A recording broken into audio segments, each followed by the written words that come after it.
Obviously it was in my other hand. But where is it now? In my pocket? There it is. It's called the hooked coin.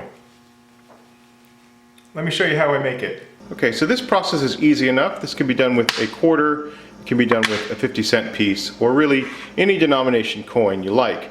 I think the larger the better, and so I'm going to go with 50-cent piece. Now, upon looking at this, 1967, which means it's actually 40% silver, so I'm going to go get a different one.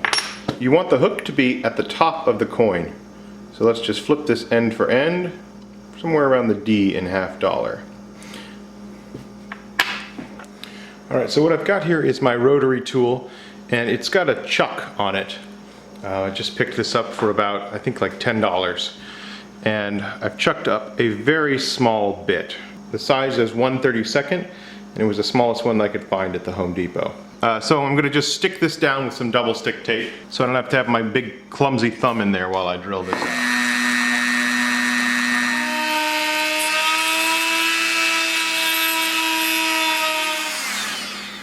So now I've got a couple of options for hooks. I was looking at this thumbtack and this pin, both of which seem to be decent choices for this. The thumbtack might be a little too large for the hole. Let's try the pin just to see if that's any better.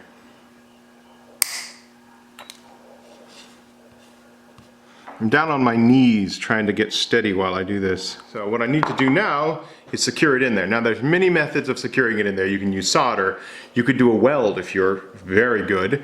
I don't have either of those skill sets, but I do know a substance that'll hold it in very well. So this product is called JB Weld. It is a two-part epoxy that is actually made for metal-to-metal contact.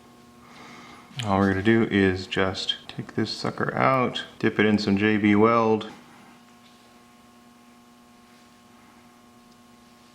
stick it back in the hole. It doesn't take much.